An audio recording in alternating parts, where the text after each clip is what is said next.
Hey, folks, coming up on Roland Martin Unfiltered for Thursday, January 17th, 2019.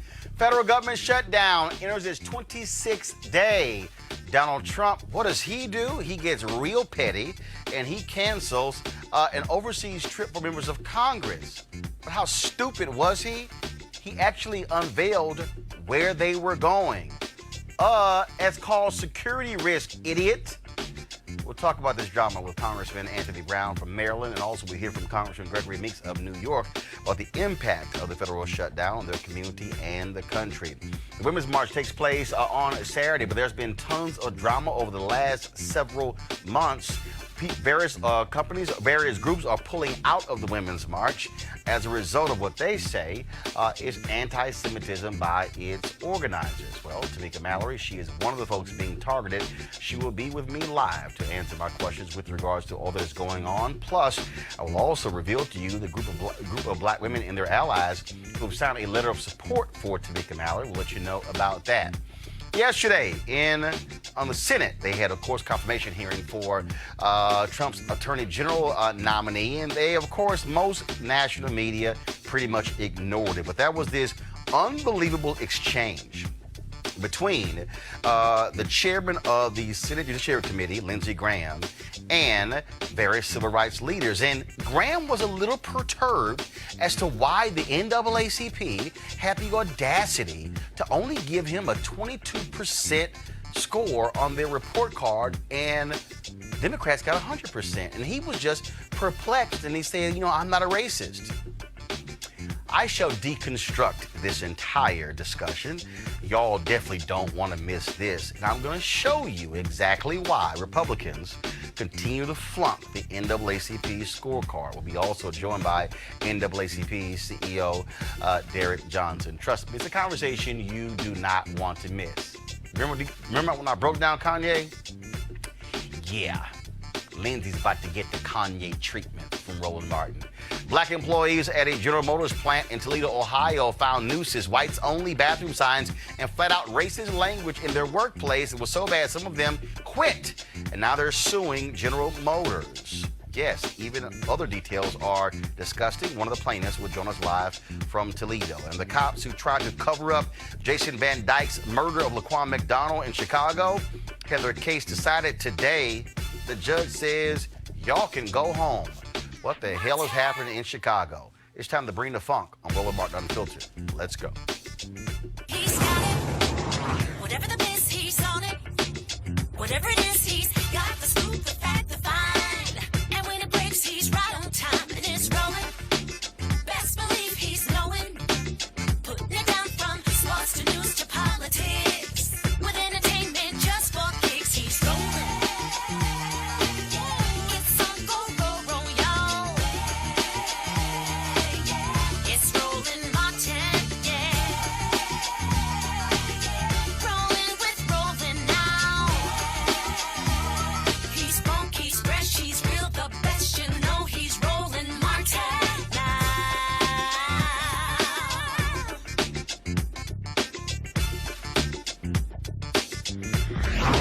Martin!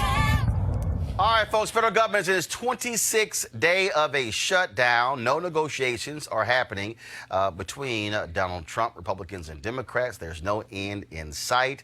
Trump, of course, is adamant that he has to receive funding for his wall or steel planks or whatever the hell it is, where he's pretty much trying to satisfy the likes of nutcase Ann Coulter and uber nutcase Rush Limbaugh. Now, Nancy Pelosi, the Democrats, are not going to give it to him.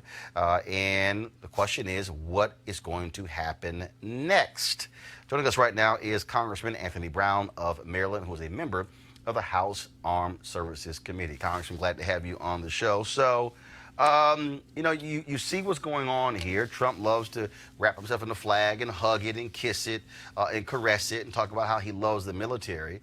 But what is the impact on this shutdown on our military, on troops, on contractors who also work with our Department of Defense? The impact is devastating. I live in a district, I represent a district with the fifth largest number of federal contractors, federal employees, and small businesses that relied on federal employees. And I see it every day. People say, well, tell the stories. I hear the stories every single day, the hardships that are going on. This is the first time in this shutdown, the first time in the history of our country where you have men and women who put on the uniform to serve us. These are men and women in the Coast Guard. They're part of the Homeland Security apparatus that the president is trying to say, hey, I'm all about Homeland Security. That's why I'm shutting down government or keeping it shut down. And he's hurting the very people who are charged, who are to serve and to protect our homeland. That's the men and women in the Coast Guard. You've got that security risk. You've got the security risk at the airports. Those men and women who work for TSA, they're dedicated. They come to work every day, but they're human beings. Yeah, in fact, I mean, I was in North Carolina last night. I was flying in, flew back to D.C. Workers were there doing their job, showing up there. But we were seeing all around the country. We've seen shutdowns in Houston, my hometown. We've seen it in Atlanta, where they're having to shut down checkpoints. And you've got backed up lines of travelers because TSA folks are not showing up, calling in for work for sick, or just some flat out quitting. And even those who are showing up, again, these are human beings. So you show up to work and you know you got financial problems at home. You got child care problems because you're not getting a paycheck, right? You're making tough decisions on how you spend nothing because last week's paycheck was a goose egg. People didn't get paid. Next week, Friday, paychecks are supposed to come in. They're not going to get paid unless the government opens up on Tuesday. So how do you go to work as a TSA employee at the airport and get to focus on your job? You don't. That's true for Secret Service, the men and women who protect the president and other high-profile officials. They're on the job and not getting paid. The food inspectors, folks that are inspecting our ports, custom and border, they're all not getting paid. And so it not only has an impact on their families, it has an impact on America. And I think that it goes to the very heart of security and how this is detrimental, this shutdown to our homeland. So White House says we're not going to budge. Democrats say we're not going to budge. How long does this go? You know, you can't negotiate with someone who figuratively has a gun to your head. And that's what the president does. He's saying to Congress, I shut down government, so I'm giving you that as your bargaining chip. Wait a second. The default setting is government should be open. So we can't negotiate because today it's the wall, tomorrow it's supplemental nutrition assistance program. The next day it may be another ban on another group of people coming to this country. So you can't negotiate with the president when he's got government shut down. You got to open it. Now, what I suggest, and I'm starting to articulate this and voice this in my caucus, what we need to do, and I know it's hard to do because you got an unpredictable president. Okay, a president will say one thing today, something tomorrow, so it's hard to negotiate if possible at all. But let's lay out the framework. Okay, by a time certain. Okay, let's have an agreement on we're gonna talk about border security. Mm-hmm. We're gonna talk about other aspects of immigration, mm-hmm. whether it's DACA, Dreamers, TPS, whether it's more judges for asylum, and let's at least reach agreement on the conversation that has to be had. Okay, the date by which we have to have it. I'm willing to even go so far as saying let's set a dollar not to exceed amount for border security. Now that's how do you define border security? That'll be part of the negotiation. We don't have to define that now. Open up government and let's make a commitment to having this conversation and ultimately a decision on what we're going to do. I got to ask you this, and so this happened today. This dropped, let me see the time, and so it was, let's see here, I'm on Twitter here. I want to see what time this tweet was posted. This is the Twitter account of Press Secretary Sarah Huckabee Sanders. The time here, it was 3 hours ago, so that was about 3:12. And so what's interesting here is that she released this letter from Donald Trump. It was sent to Nancy Pelosi. And this is what he said. Henry, go to my iPad, please. Dear Madam Speaker, due to the shutdown, I am sorry to inform you that your trip to Brussels, Egypt, and Afghanistan has been postponed. We will reschedule this 7-day excursion when the shutdown is over. In light of the 800,000 great American workers not receiving pay, I'm sure you would agree that postponing this public relations event is totally appropriate. I also feel that during this period, it would be better if you were in Washington negotiating with me and joining the strong border security movement to end the shutdown. Obviously, if you would like to make your journey by flying commercial, that will certainly be your prerogative. I look forward to seeing you soon and even more forward to watching our open and dangerous southern border finally receive the attention, funding, and security it so desperately deserves. Sincerely, Donald Trump. Now, first and foremost, Congress has oversight responsibility, and so this is the executive branch telling the legislative branch what they should do. This is entirely inappropriate. As you mentioned, Congress has an oversight role, which means we don't do our work just from behind the desk in Washington. We go to Afghanistan. I've been there. We go to Brussels. Which is a place that he actually hasn't been. He hasn't been. He's only visited the troops once. Right. And he bemoaned having to do that as well. But also, he puts in a public letter, and he is revealing where the Speaker of the House, the person who's third in line for the presidency, and members of Congress are going. He's basically telling Al Qaeda and ISIS, "Hey, heads up! Yep, she's on the way. They're coming." Right? No, we don't do that. We have clear instructions that look, don't talk about where you're going on Codels. Right. You want a message on it, do it when you come home. I mean, I've talked to members of Congress who were actually on them, and I would talk to them on the phone. They could not tell me where they were. We don't. So not only have I been on Codels, when I was in the Army in Iraq on duty, I had members of Congress come and visit. They didn't come just to visit Anthony Brown. They came to visit Iraq. Right. They spoke to not only senior leaders, but troops like me and others. They want to hear, hey, is the training right? Are you prepared to do what you need to do? Do you have the leadership? Do you have the resources? How's morale? That's important for Congress to know, to fulfill our functions, to make sure that we're supporting the warfighter. That was a petty move by the president. Do I think it puts soldiers in imminent risk of harm? No, but it prevents Congress from doing its job, which is to fully understand what their needs are, the warfighter, so they can do it well, and come home safely to their families. It was petty. All right, Congressman Anthony Brown, we appreciate it. Thanks a lot. Thanks, Roland. All right, folks. We also talked to Congressman Gregory Meeks about the federal government shutdown. Here's what he had to say. Donald Trump is adamant that he wants money for his wall. Yet what you have here is that he says he can't trust Democrats. You have you have Majority Leader Mitch McConnell, who won't even bring the bill to the floor. This, to me, is just an example of a callous view of Trump and the party screwing federal workers, but not just them. You also have, of course, other folks who are impacted by this as well, contract workers. I mean, this is amazing how they have just pretty much said, we'll do whatever. Hold on. Let's face this. And this is not just Gregory Meeks saying this, because if you go back, you heard Mitt Romney say this, you heard Marco Rubio say this, you've heard several other, even Lindsey Graham. We have a con man that's in the White House. So you're talking about trust. You cannot trust a con man. There was a bill and agreements that had been made on immigration, and in fact, even on making sure that we keep the government open, where at one time he said he would sign it, he'd be for it, and then as soon as he heard something on Fox News, he went against it.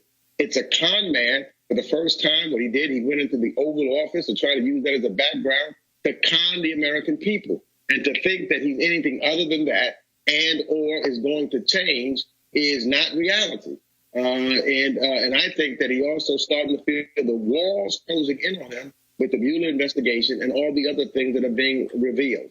So that's the reality, and he's not going to change. And the fact that the American people cannot allow themselves to be conned anymore by this man. But the question is, how do we move forward? If he is saying he is not going to budge, Speaker Nancy Pelosi, Senator Chuck Schumer say they are not going to budge, we are at a standoff. Well, I think that the way that's going to ultimately happen here is that McConnell, who is going to have to move the Senate. This is a different branch of government. And I think that what you're starting to see is a number of the senators are starting to say, a number of the Republican senators are starting to say that we have to open up government and then have a negotiation as to border security.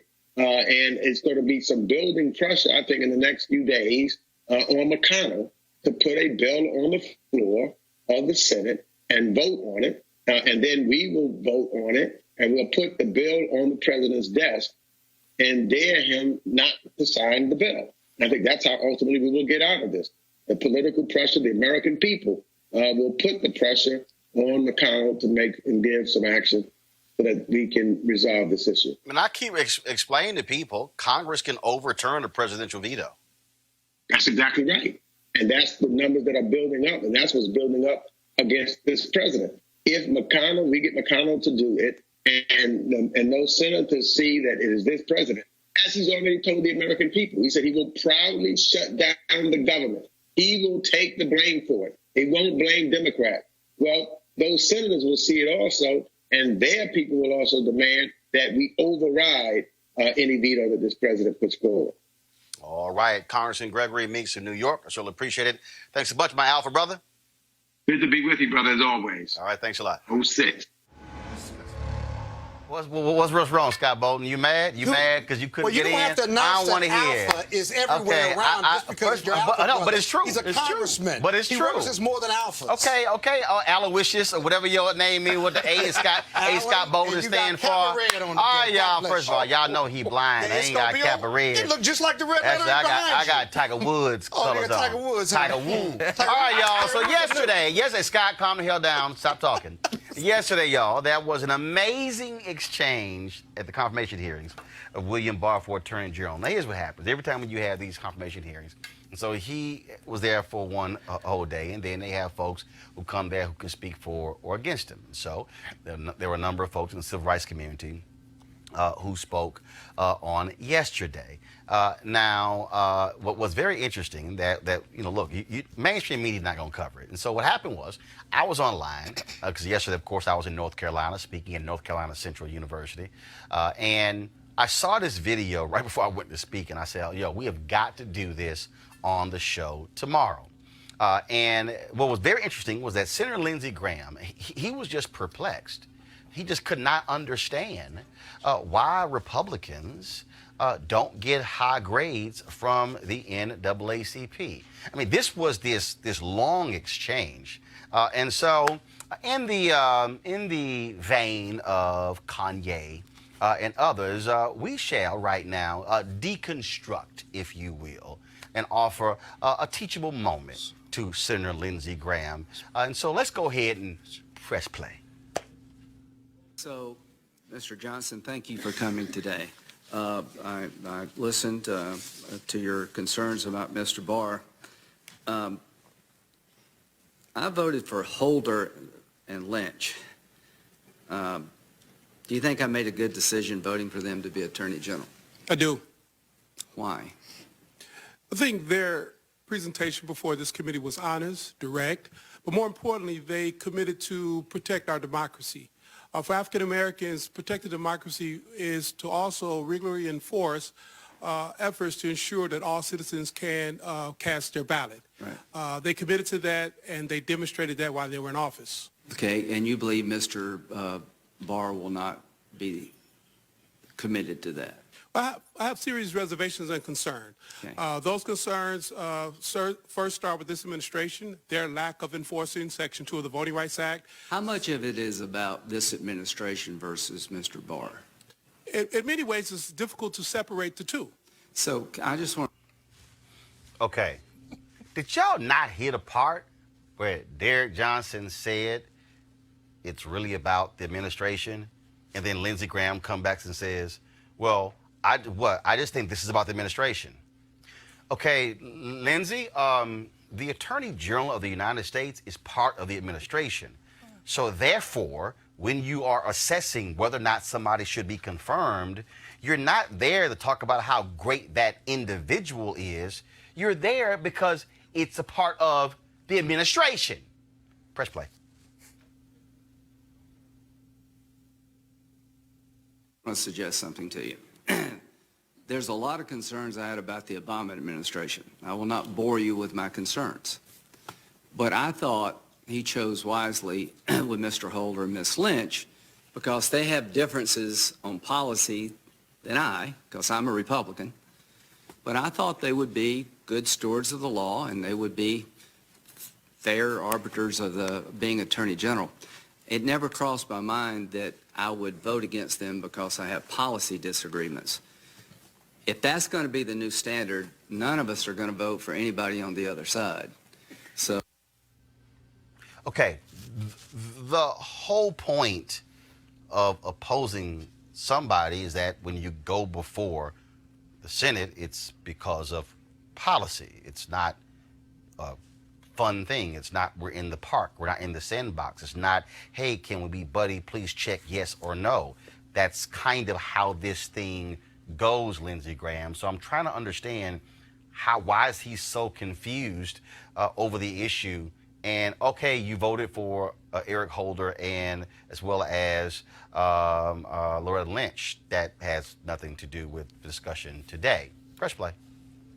Thank you for your input. But if I may, Mr. Chair, Please.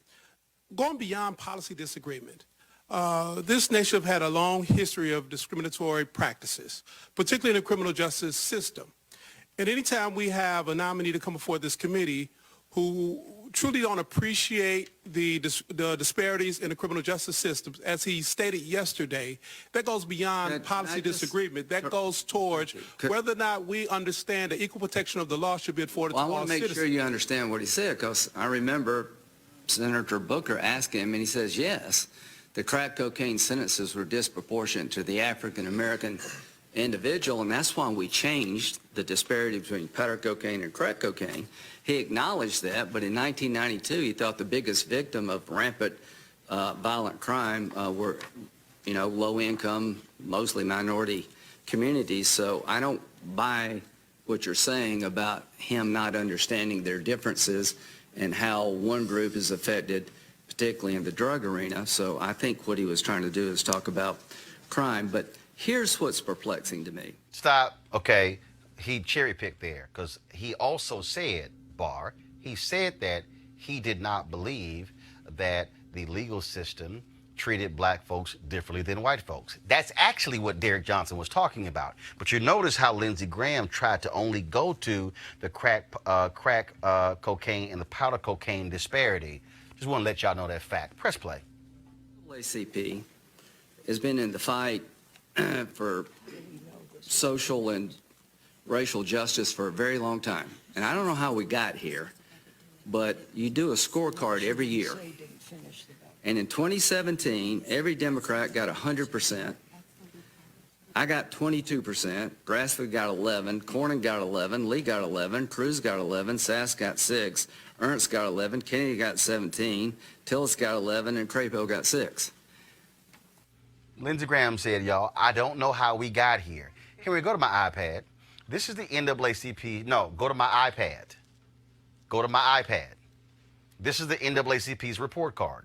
This is what it says. Since 1914, the NAACP legislative report card has served as a presentation of key civil rights votes taken in the United States Senate and the United States House of Representatives. The edition that follows contains votes taken during the first session of the 115th Congress, which began January 3rd, 2017 and ended on December 22nd, 2017. The second half of the 115th Congress began on January 2nd, 2018. This report card is designed to provide NAACP members with insight into the general voting patterns of their congressional representatives and state delegations over the course of the first session of the 115th Congress. How did we get here? We've been here, Lindsey, for 104 years. Press play. There's a disparity here. I hope you think that because I disagree with your scorecard rating, that I'm not a racist, and I certainly don't know how to close this gap. So I'd like to. Right. So the NAACP, we're a nonpartisan organization. Our scorecard is not based on political parties. Our scorecard is based on our agenda. Well, how do you explain the differences? If you allow me, our agenda is set by the delegates from across the country. And we're very clear that discrimination should not be a part of How many of them are the Republicans? agenda. Excuse me? How many of them are Republicans? We don't determine how many members are Republicans. We have Republicans among our membership on our national board. I don't want to. But if you allow me to explain Please, the report card, Right? And so we establish our agenda not based on political parties because we understand that political parties are nothing more than vehicles for agendas.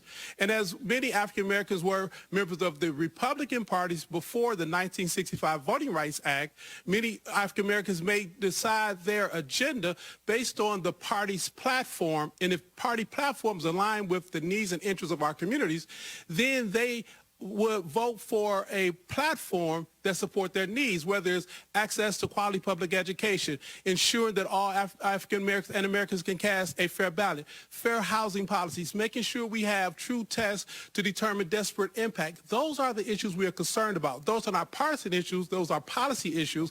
And individuals who run under party labels, they decide based on the platform that they believe which party label they run under. We don't make partisan decisions. We make policy decisions, and it's informed by members across the country. Some are Democrats, some are Libertarians, some are Republicans. You may not think that you're making, that your agenda is party neutral. All I can tell you is somebody that wants to solve problems.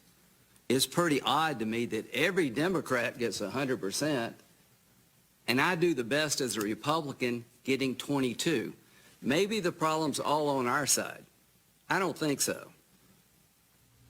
Yeah, that's the damn problem. Press play. I think the agenda that you're pursuing in the eyes of conservatives is not as good for the country as you think it is. It's got no.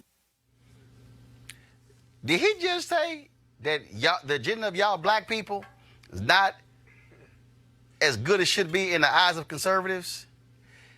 That's why we don't vote for your asses, because you vote against the interests of black people. Press play. Nothing to do about Republican and Democrat. It's more it has to do about liberal and conservative. You got to ask yourself, why does every conservative on this committee, the best I can do is to get 22? Mr. Chairman. Well, I think it's a different question. I think the members of the Republican Party should ask yourselves, are you willing to be expansive enough and inclusive to ensure the rights of individuals, despite their racial background, their interests are met, not based on conservative or liberal tendencies, but based on those individuals' needs and the interests that they advocate for. Will you ask yourselves why I can't get better than 22% from conservatives? Yeah, sure. We can go down each one of the policy agendas, and we can go through each one of them, and we can make a determination. I want to That's a good discussion. I want to sharpen this discussion because I think it's an important discussion. Okay, I'm going to go back to the report card. Here we go to my iPad. Since Lindsay, your ass wanted education on this whole deal, this is the report card. This is what it says. Voted in favor of NAACP position, voted against NAACP position. Question mark, did not vote. V, seat was vacant. P, voted president. S, says Speaker of the House. When you go through this grading scale, A, B, C, D, E, if you get an F, it's 0 to 59%. Okay, here's what it says. The NAACP identifies these very specific issues that they are concerned about. This is what it says. How did they vote? On Betsy DeVos, on Jefferson Jeff Beauregard Sessions for Attorney General, on Tom, which the NAACP opposed. They opposed Betsy DeVos. They opposed Tom Price. They supported the confirmation of the VA Secretary David Shulkin, Mike Mulvaney for Office of Management and Budget. The NAACP opposed him. Scott Pruitt, the head of the EPA, the NAACP opposed him, requiring federal contractors to comply with basic federal labor and non-discrimination laws. The NAACP opposed the legislation and urged a no vote, overturning regulations requiring public school accountability with historically marginalized groups. The NAACP opposed the legislation and urged a no vote, allowing states to require drug tests for people collecting unemployment insurance. The NAACP opposed the legislation and urged a no vote, requiring federal contractors to maintain accurate records of workplace illness, injury, or death. The NAACP opposed the legislation and urged a no vote. The confirmation of Neil Gorsuch, the NAACP opposed.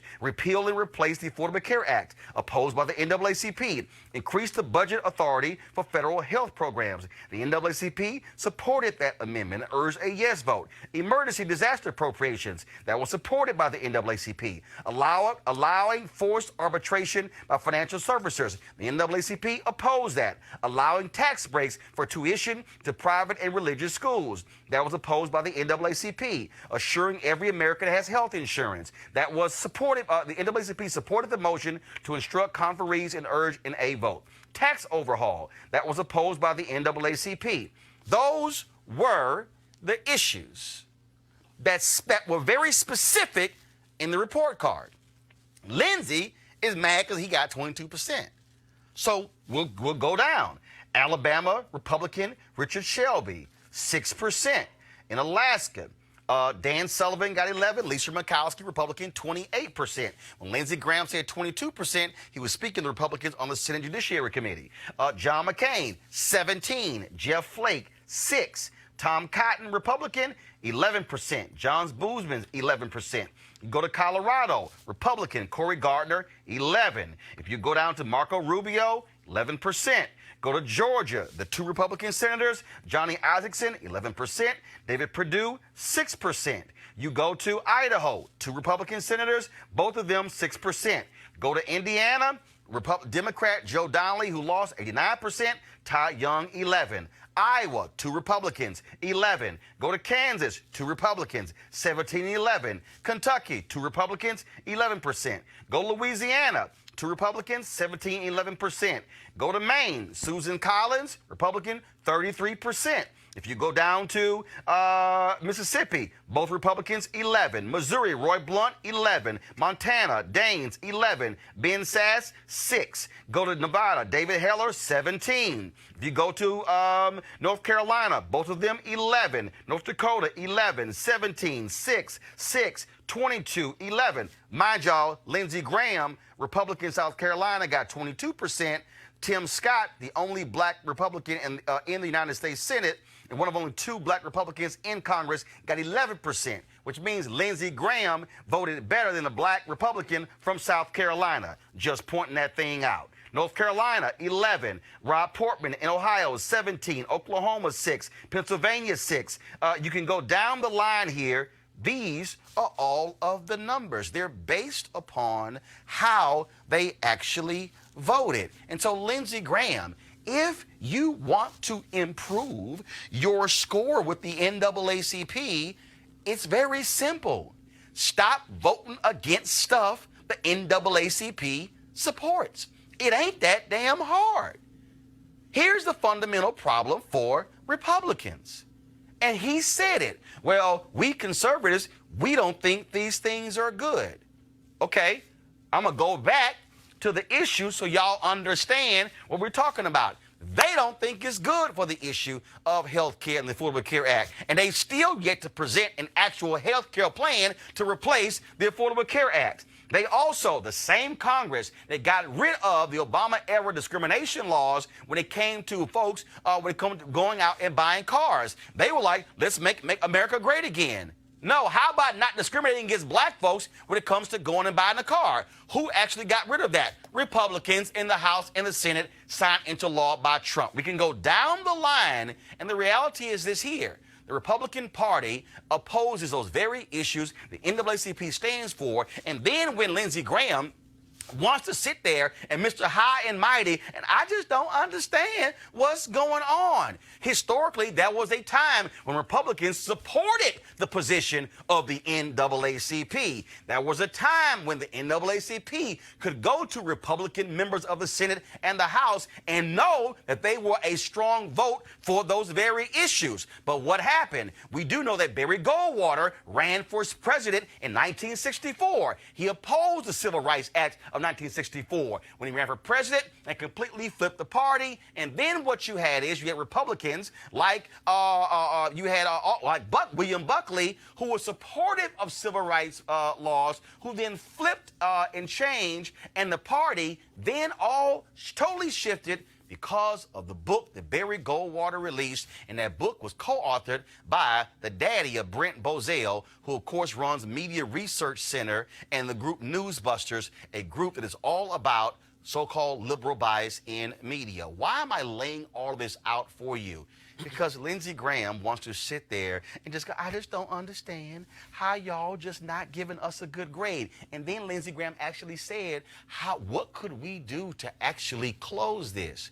What you can actually do is listen to black people and talk to black people and understand why black people are supporting of those very issues. Maybe what you can do is, Lindsey Graham, show the hell up to the NAACP convention and actually get an understanding of what's going on. I was there in San Antonio this year. I don't recall seeing a single Republican senator or House member. Maybe what you ought to do, Lindsey Graham, is actually drop by some NAACP Freedom Fund dinners in the state of South Carolina to understand. Maybe what you ought to do is go talk to the black people in your state who are NAACP members, and then you can understand what's going on. And then while you at it, maybe when you tell the other Republicans who are on your committee, they should also go talk to the black people who are with NAACP chapters in their states to understand why y'all getting 22 and 11%. This really ain't hard, Lindsey Graham, for you to understand why black people are, why the NAACP gives you failing grades. It is because you are voting against the interests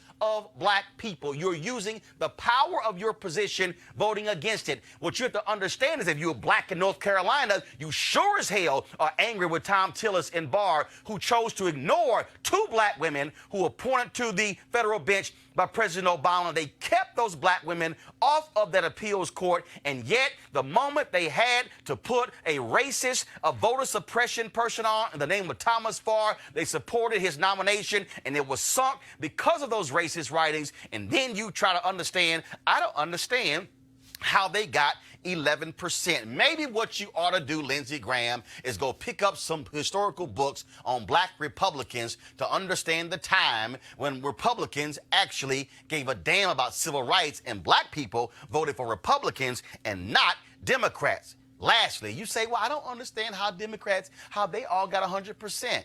It's simple, because they chose to vote the way the NAACP asked them to vote. It ain't that hard. This is why y'all ain't gonna get black votes. This is why black folks are not gonna support you, because damn, you're that clueless about the NAACP because you can't even read the preface of the very report card you were complaining about. Had you not skipped to the scores and read the preface like I did and read the breakdown of the issues, then it wouldn't have been hard to figure out why y'all looking so clueless. The deconstruction of Senator Lindsey Graham continues with our panel. Derek Johnson, CEO of NAACP. He joins us right now. We also, of course, we have C.J. Pearson, who's on the panel, Republican. She's also with CEO Jordan Management Group. We have A. Scott Bolden, of course, Aloysius, former chair, National Bar Association Political Action Committee, and of course, Greg Carr, Alpha Man. He is head of the Department of Afro-American Studies at Howard University. There, it was just I was watching this video and I was sitting there going, dude, this is not hard. It really isn't. If you understand, the political parties are vehicles for agenda. And there was a period in time where the William F. Buckley branch of the Republican Party merged with the John Birch Society branch of the Republican Party. And they created the movement conservative when they adopted the George Wallace part of the party, which were the Dixiecrats. And they formed a new reality and created a strategy called the silent majority. And they used race as the wedge issue to rally a base to get into power. And their first major candidate was Ronald Reagan. And also the book of that is the blueprint that changed all of this is The Conscience of a Conservative. Go to my iPad, you'll see it. Yes. The Conscience of a Conservative. This is the book that changed it all, that established the foundation of the present-day Republican Party. Go ahead. Absolutely. And, Conscience of a Conservative, or I like Paul Krugman's book, Conscience of a Liberal, which gives us our perspective of what was taking place. And what was happening then, the intellectuals of the Republican Party, William F. Buckley, they realized they had no feet on the ground. And the John Birch portion of the party, they were upset because of New Deal policies. They didn't want to be taxed. Their corporations didn't want regulations. They wanted taxes. And the Dixiecrats, based on race, had the feet on the ground. And when those three factions merged, then it created a reality where black Republicans had no place because the platforms were being designed by these newly developed think tanks, the Cato Institute, the Heritage Foundation, the Enterprise, and they came up with an approach that really isolated African American interests, and we seen a sharp decline started in 1965, but it accelerated around 1971 where we had no place. And so the traditional black Republican clubs in Memphis, my predecessor come out of that black Republican club, Ben Hooks in Memphis, or in Atlanta, because in the South, African Americans, we could not participate in a Democratic primary because they were segregationist parties until we challenged them in '64 out of Mississippi. And once we broke that open, we could actually participate. But prior to that, in order for an African American to vote, to participate, they had to be a Republican. But that group changed the agenda of the Republican Party, and they began an aggressive effort to isolate by using dog whistle politics. They no longer needed to use the N-word.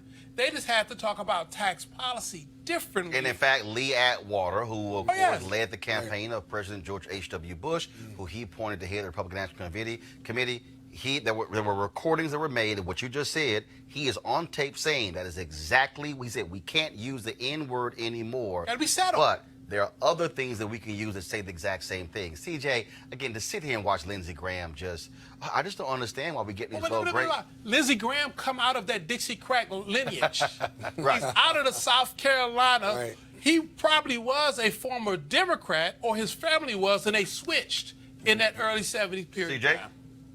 Well, speaking of Lindsey Graham and watching your hearing, and thanks for you being here, my question is, when I look at the NAACP report card, I have longtime friends. I came up through Jesse Gooding and others. I am deeply concerned when you talk about education and you don't even have questions about school choice. And what is your position on school choice? Our position have always been the same: quality education for all children. If you take 10% of the kids out of the system and you created a private reality, there is no evidence that you provide quality education, because what happened to the other 90%? And my issue And there's with that, no choice in Louisiana under that rubric, because it's all a charter reality and no better. some of those schools are performing and some of them are not. But at the end of the day, the NAACP should have school choice as an option on your education. Okay, hold card. on. Wait, hold up. Okay, that's one issue. What else you got? And I'm going to continue. And I think First of all, I support school choice, but what else you got? No, what else you got? When we talk about economic development, all the black Democrats should have an F, because I don't see where there's been any economic development. All Democrats should have what? In Congress, because if you look at our districts based on the fact that since, 70s, we've had the Congressional Black Caucus, look at the districts. Okay, no, hold on. CJ. Rolling. Here's where you mess up. When you say economic development, okay, please tell me who is trying to completely get rid of the Small Business Development Agency out of the federal budget in 2019. Who proposed that? It's a realignment of the funds. No. It's not a realignment. It's complete. No. Hold on. Let me help It's you. a realignment. No. They want to completely get rid of the only federal agency that is designed to assist minority-owned businesses that was started under a Republican president. Who was that president? Nixon. And at the end of the day, again. So how you want to talk about economic development I'm talking when about you economic- want to get rid of the very agency that is designed to help minority businesses? And I'm again, just- The Nixons of the party, the Fords of the party, was not a part of this alignment. They actually detest this new realignment of the Lee Atwater Group and the John Birch Society and the Dixiecrats, because they understand that the racial appeal was un-American and it would undermine and subvert democracy as we know it. And if you we want to talk talk about about, economic if you want to development, criticize, what are you hold doing up, about if the you want opportunity to, investment? wait, if you want to criticize Democrats about economics again, And I am. Affirmative action was created by Arthur Fletcher under Richard Nixon. And we that haven't was dismantled it. specifically. And Arthur Fletcher was a life member and a strong supporter of NAACP, and much And we of haven't what is So dismantled I'm just trying to understand. We support You it. want to challenge that, but Republicans and we- oppose affirmative action, which is tied to economic development. No, when you look at economic development, where were those civil rights groups? And we talked Okay, about the new tax deal around opportune investment zones. Is it on the voter, We support scorecard? No. opportunity zones, Where were but when you? you put in a larger package of redistribution of wealth from the poor back up to the rich. How's that Wait, redistribution? one second, How's that Hold on, redistribution? hold on, one Wait, second. no, you How's that understand. redistribution of One wealth? second. I'm trying to understand. Hold on. You said opportunity zones. Yes. It was passed. It was passed. But here's the question. How's it Here's the redistribution? here's the question. Where the money? Well, the money is coming from private investors. Okay. The money that they bring in Okay, offshore. I got it. in there Anyway, from Scott capital Griggs, gains. step in, please. I don't think there's a whole lot more to be said, but it's a fascinating discussion that you just had about the historical perspective of the Dixiecrats and the space of which Lindsey Graham comes out of.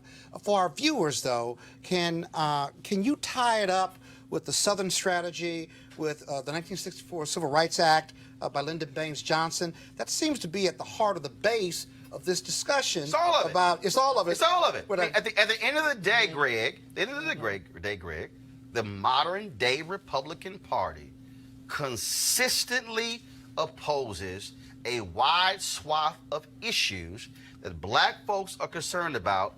You can specifically mention school choice, fine. You can specifically mention opportunity zones, fine. That's two.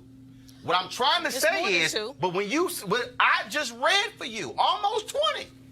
And Greg, at the end of the day, Lindsey Graham shouldn't be freaking out as to how he got 22% and why they keep flunking NAACP report card. Yeah, well, Lindsey Graham has showed us over the last 2 years that he is thoroughly disingenuous and not to be believed. What President Johnson just did and what you just did in laying this out, and I agree with Scott, it was a brilliant kind of a discussion of how the Republican Party came to where they are now. They made a deal with the devil about 50 years ago. And they have done it. You say this over and over again in this space. The demographics are against them. The time bomb has finally gone off. And what you and Mark did yesterday challenging Lindsey Graham is just taking off another layer of this. It's only a matter of time before the Republican Party implodes if they continue and on voter this course. suppression is a big part of that. Oh, it has to be. Because they know that their views of the world are in the minority. That's right. Well, they have to be. that's- CJ, I want you to answer this. I just want you to answer this here. That's right. I want you to answer this. If Lindsey Graham is trying to figure out how his party keeps failing and he wants to close the gap, why won't Lindsey Graham be the Senate sponsor of the bill to restore Section 4 of the Voting Rights Act, which was struck down in Section 5 in Shelby v. Holder? Why won't Lindsey Graham stand up and say to his party, we must end massive voter suppression. We must stop trying to keep the formerly incarcerated folks from voting. If he wants a higher score, there's a way to get a higher score. Well- Support those things. What's your response? And again, we have Senate Resolution 3191 the president just signed on cold cases from the Civil Rights Act. Oh. Yes, I which don't- was a bill presented by Senator Doug Jones and Senator Ted Cruz. But I want you to answer And my he did vote for I it. want you to And hold on. so are See, you- no, Go to that question. I'm CJ, going to I answer want that you question. to answer my specific I'm question. going to get to that. You never let me get to what you Well, no, asked because me. you brought up the cold case deal. You said 20, and I'm giving giving you an additional one to get to your I was 20. very specific about voter suppression and the Voting Rights Act. Answer that. And I would like for Mr. Johnson to do a request to meet with the chairman of Judiciary and discuss this. We're looking at our calendars now. And so About that's- Republicans all the But hold time. on, wait, and that is something hold that they on, need to hold on. discuss. Since you opened that door, Derek, Shelby v. Holder was 2012. And he This is just, I'm not done. This is 2019.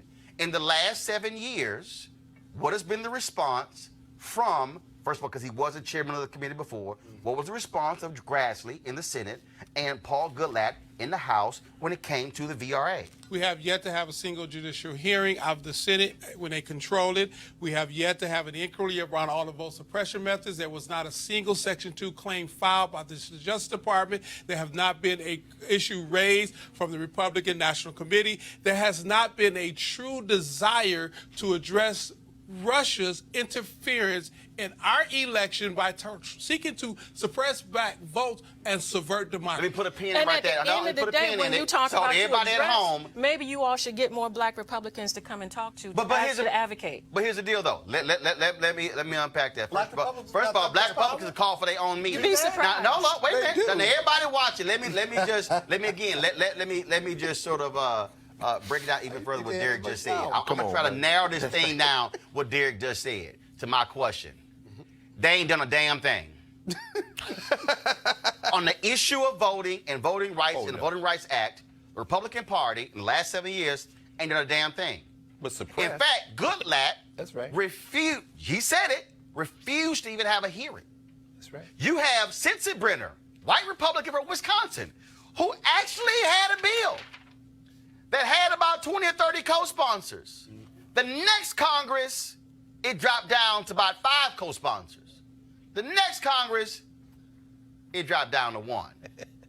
That's your party, CJ. So if you want better votes, support issues that black people care about. And at that time, when Sensenbrenner was there, myself and other black Republicans, yes, there are plenty of us that do have some control and some influence. Wait. Go ahead. No, Scott, go ahead. Okay, you and some other black Republicans. And those we advocated. We have not had a meeting. Look, that's as far as it went. We've not had a meeting at all with any other leadership. We have not had any other meetings with any other leadership within the NAACP. No, Scott, stop. No, hold on. Let me finish. Hold up. I want to know.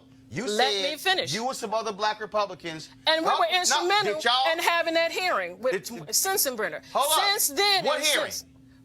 When he supported that, we were instrumental. Hold on, on what hearing? On Section 4. Wait a minute. On what hearing? On voters' rights. And what hearing was that? Because Goodlatte would not allow there to be a hearing. That was a discussion. We were supportive. Read my lips. Supportive. Stop. We were supportive of having the hearing. Hold up. You just said, I just want to be clear about it home. We were supportive of having the hearing. Black Republicans were supportive of having a hearing. Was there a hearing? No. Which means they wouldn't listen to y'all. Right. So hold up. So if, hold on, no, Scott, wait a minute. It doesn't have to deal with we were supportive. If the Republicans won't even listen to black Republicans. They listen to us. Well, actually, hold on. They listen to y'all? Did y'all get a hearing? But, you know, a piece that. No, we didn't get a hearing. So, hold on, but it doesn't mean that we didn't get a hearing. You just said they listened to us. Yes, they do. Did y'all get a hearing? The answer is no. Y'all couldn't even get a hearing. Doesn't make a difference. Not a bill. Doesn't mean that we don't have any influence. CJ, can you at least admit that the black Republicans of today are different than the black Republicans we heard Derek talk about, like Ben Hooks, or we hear Roland talk about when we talk about Ed Brooks? Well, no, I'm thinking particularly about a meeting called the Claremont meeting, where they basically recruited Clarence Pendleton, Clarence Thomas. They grew a crew of house Negroes that they can move around like they wanted. And we have some of them, and some of them we have but very different I'm saying, opinions. other than, I mean, who are these black Republicans who are connected to the previous generations of black? All I'm saying is this. CJ. And some of us are here. CJ. We are here. CJ, okay. Colin Powell. We are here. CJ, Colin Powell. He ain't the only Colin Powell black went to Republican. North Carolina He ain't the only and black invited by then Governor Pat McCrory, and Colin Powell stood in front of him and other Republicans and said the voter suppression laws that you are supporting in this state are an offense to black people and should not be implemented. And the North Carolina Republican Party said, damn you and your 4 stars. We're gonna pass. Hold on, CJ. The Republican Party of North Carolina Twitter handle, NCGOP, passed the most oppressive voter suppression law in America that was struck down by federal courts was not even looked at by the Supreme Court, and those federal courts said they had laser-like precision of Republicans targeting black voters. Lindsey Graham didn't say a damn thing about that law. And Lindsey Colin Graham Powell is said not the nothing. only black Republican. And that's why you And get if you had- a failing grade if from the you had- NAACP. if the NAACP had voted to... member Can I of say one other NAACP. Lindsey Graham Yes. didn't A life say. member. Yes. Hold on one second. Lindsey Graham didn't say he wanted a higher score. He said he didn't know why he didn't have a higher score. It's very different. That's right. All I'm saying is, at the end of the day, That's you right. There are keep plenty of playing black Republicans. games on this. That's right. You keep playing Plenty of games black on this. Republicans. You keep playing games on Plenty of Are this. black they Republicans. effective? Do they have power? Can they effectuate some sensibility? Can y'all get a within the hearing? party? Can you get a hearing? remember in 2000. And I think during the 2016 convention, it was Mr. Hillary Shelton that I invited We to come to the every platform. convention. So- We are at and every so- Republican convention. We're at every Democratic convention because we have an agenda and we seek to have that in the Come on, platform. And an As agenda- of yet, over the last 20 years, the Republicans have had a stonewall of adopting any of our platforms for the Because agenda. some of your Because they platforms don't agree need with the the platform. platform. Hold on. In order for black people to join the Republican Party or leave the Democratic Party, right? And I'm a Democrat, and the Democratic Party stands for abortion rights, health care rights, human rights, civil rights, reasonable gun control, right? Voting Can the rights. Republican Party, voting rights, that's number 6. You can keep Kinda going. important. Right, But now, for me to leave the Democratic Party and to go to the Republican Party, can the Republican Party assure me of these 7 things that will represent my Hell interests no. as a Give person me of one color? I want Don't five. say Six, 7. I mean, Hold on. did Can you they get do everything? one of them? Not real. Did you get everything from your woman? They don't No. have Wow. 3 or 4. Well, hell, There's I do. negotiating. One or Oh, no, two. don't. There's do it, negotiating. Robert. Hold on. Don't So do it it, is- Robert. I don't have to negotiate to get in the party. Let me- So it's Yeah. unrealistic that any African American and their It's- community and their interests are ever going to be served by the Republican Party. Look, we got- or go to the Republican I- Party. Whether to do you this right agree, here. whether you voted for President Trump, we've gotten some headway within our community. We got criminal justice Because reform. of Donald Trump. You got 800,000 federal workers out of work because of one mad man. And the Absolutely. party and that- one mad woman. Okay, put them both together then. Him What and his is wife. she mad about? I know you ain't talking about You don't Nancy want to build a Pelosi. wall like Let- 65% let me- of the let rest me of do the this here. country. Let me- Don't let- want to let- build a wall. And all those black women in Los Angeles that's You gonna do complaining those about. Let me do this right here. Hold up, No. Scott, remarkable. CJ, Greg, Yeah. Derek. Y'all, this real simple. Y'all, this real simple. This real simple. We started this whole discussion off Lindsey Graham trying to understand why Republicans get failing grades. We've laid it out very clearly. If Republican Party would like to get a better grade, let's start on voting. Let's see you oppose voter suppression. CJ, let me know when y'all black Republicans actually get a meeting or a hearing. Because if y'all ain't gonna get a hearing, they surely hell ain't gonna talk to other black people. And y'all can keep inviting the NAACP to cute little receptions and to the conventions, and y'all can invite them to nice little gatherings. But at the end of the day, if you stand in opposition to black folks voting, Ain't nothing wrong y'all with gonna that. catch some hell. I'm gonna go to a break right now. I'll be back on Roland Martin Unfiltered. You want to check out Roland Martin Unfiltered? YouTube.com/Roland S. Martin. And subscribe to our YouTube channel. There's only one daily digital show out here that keeps it black and keep it real. It's Roland Martin Unfiltered. See that name right there? Roland Martin Unfiltered. Like, share, subscribe to our YouTube channel. That's YouTube.com/Roland S. Martin. And don't forget to turn on your notifications so when we go live, you'll know it. All right, folks, many of us forced us trying to take our health seriously in 2019. Folks want to get healthy. Folks want to get well. Folks want to feel a lot better and lose some weight. Well, one of the ways to do that is working with one of our partners, the folks at D-Herbs. Yesterday, of course, we talked to the CEO, Dr. A.D. Dolphin. The D-Herb Full Body Cleanse is a great way for you to feel better. And, of course, look, many of us, how we eat, how we abuse our bodies, we ate all kind of stuff during the holidays, processed foods, fried foods, you name it. And so what this cleanse does is just clean out the toxic buildup in your system. I've been doing it for this is like day 12, and so yeah, I still want a good piece of chicken or some steak, but I can't. But between the raw vegetables and between the cleanses, that's exactly what it does. And so what we can all do, the D-Herbs cleanse together. You can go to DHerbs.com, use the promo code ROLAND for a discount at checkout. That's the letter DHerbs.com, or you can call 866-4D-HERBS, 866-4D-HERBS. That's 866-4D-HERBS, and use the promo code ROLAND. All right, folks, we want you to do that. I got folks, hold up, go back. Derek! Okay, I don't know why they released Derek from the chair because I did have to ask Derek a couple of quick questions with regards to the Women's March. Derek, I need y'all to go to see if Derek has walked out down the elevator yet. So, yeah, go get Derek. I mean, don't be releasing folks from the show unless you ask me first. Because, but what, he going to the bathroom? We got a plan here? And so we're still waiting on Tamika Mallory to get here to talk about the Women's March. And so we're waiting on her. We got several things we want to cover. And so I want to see if okay, so Derek, I got to ask you this here before you say, because you're about to leave, right? Yeah, Okay, you're on your way out. So I got put the microphone back on. Yeah. What, CJ ran you away? All right, so I got to ask you this real quick, so I want to get this. So 2 days ago, we reported that the NAACP pulled out as sponsors of the Women's March. Not true. Not true? Not true. I have no idea where they came from. Tamika just walked in.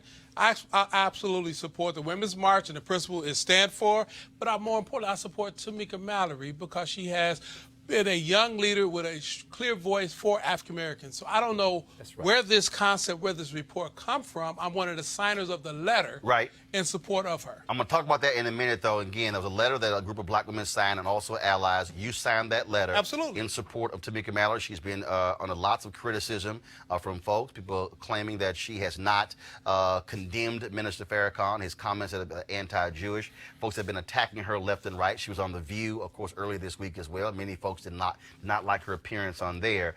And so your thoughts about that, again, the attack that she is under from critics? But, you know, during this time of intolerance, I don't want to conflate where we are and what we need to do. There are issues that African Americans need to address. There are issues that women need to address. I'm laser focused on those things. Our youth director is scheduled to speak at the March, Tiffany Lofton, who you know has been on the show many times. So I don't want to conflate off some ancillary issue that has nothing to do with the NAACP and where we're from. But more importantly, I'm not going to denounce somebody from our community because they have a strong voice. Whether I agree with the opinion or not, she's advocating for African Americans, and I support us being us, fighting for us. So NAACP is a sponsor. And I don't know how that works in terms of what's called a sponsor, but basically you're saying NAACP is still supportive and never withdrew from supporting the Women's March. Our position from day one has not changed to the day. I don't even know what a sponsor means. We're not writing a check. We never committed to write a check, but we had committed to make sure we had a voice in that protest because many of the issues that's been raised are our issues as well, and our issues mean black issues. And we got to be clear and consolidated with our voice. All right. So that's why I call you back, so you can go ahead and leave. I can leave now. Appreciate it. You can leave now. You leave now. So I want to get that on the record before you left, and so appreciate that. Appreciate that. Be very clear. I will not be the one to malign one of our sisters. We've seen this before. Brother. Yes, This is a playbook that we've seen over and over from 1950s to 1960s, 70s. Teach, Derek. I seen this, so I'm not a part of that chorus. I don't even know if there's a true chorus because if our name could be put on something that we never knew anything about, I wonder how real this list is to start with. All right. Hold on. No. Here's the deal. Hold on. I got it. Because Tamika was supposed to be a little earlier, so we had this all time. So Derek has to go. I'm going to do this story dealing with GM, then we're coming back to the Women's March story. So, Derek, I appreciate it. Thanks a bunch. But I wanted to get that in while you were here in person. All right, folks, an absolutely disgusting and infuriating story out of Toledo, Ohio. Last night, Sarah Seitner of CNN broke the story of brutal out in the open racism at a GM plant there in Toledo. Current and former employees of GM are suing suing the company for tolerating a racially hostile work environment where use of the N-word was common. Here's a portion of Seidner's report. Now, the two men she interviews were supervisors at the plant with six-figure salaries before the constant racism forced them out. When did you notice overt racism? Well, when an employee that was under me, he told me that back in the day, a person like me would have been buried with a shovel. He said what to you? That was a death threat, and I was told to push that to the side. Boyd says he reported the incident. He admitted to it, and I was pulled to the side and said, you know, if you want to build relationships here, you know, you just let things go, he'll be all right. But he says the threats got worse. Were you afraid for your life? Definitely. That's why I left. All right, folks, GM denied there was such a work environment, but the Ohio Civil Rights Commission, after a 9-month investigation, found that GM did allow a racially hostile environment. And these are pictures from the plant. Ray Wood, former president of United Auto Workers Local 14 at the plant, and the current president of the Toledo NAACP, also filed a separate discrimination suit. He joins us now from Toledo. So, Ray, glad to have you here on the show. How does it make you feel to, on one hand, GM denies it, then all of a sudden it's absolutely proven that what took place, this rampant racism, was true? Yeah, Martin, thanks for having me. Absolutely. They can deny it all they want to. I lived it. I was in that plant as well every day, as well as at the hall and in the community. You know, we tried to tell them as things were happening, as when the nooses started to occur, when the swastikas, when the white power and the white only signs started to appear. We tried to tell management then that they needed to get out in front of it, that they needed to communicate with the membership, even if they, and do an investigation, even if they couldn't find the culprit, which sometimes is difficult to do. But we told them that they needed to make sure that they didn't create or continue to create a hostile work environment. Well, they didn't take our word for it. Me being the president of the local chapter NAACP, I do a lot of training. We do mandatory training on Title VII and discrimination. So I wasn't just pulling something out my back pocket. I was telling them what I exactly knew that they should be doing. And I even told them this, Martin. I told them, if you don't, I wouldn't be offended if you didn't take my word for it, or if you didn't trust me. Go to your legal authorities, get some legal advice and direction from the corporation about how you should handle this. Well, they didn't take that. They didn't take my advice, nor did they try to get the legal advice to my understanding, because those things continue to happen. March 22nd, 2017, they found the noose. And then again, May 2nd, 2017, they found another noose. And then another noose was found in which an employee was disciplined on June the 2nd. The problem is that was a 3-month period. They did not communicate with the membership. Now, they lied on CNN last night when they said that they shut the plant down and had conversations with the employees. That's not true. The conversations that they had 3 months later was that there were regularly scheduled quarterly meetings that they had, and at that time they never said anything about the nooses, the swastikas, the whites only signs. They just talked about harassment, and that's where they were found culpable of not securing a safe, non-threatening, non-hostile work environment. And we're talking about folks who had high-paying jobs, who were forced out, and I mean that has deep economic ramifications.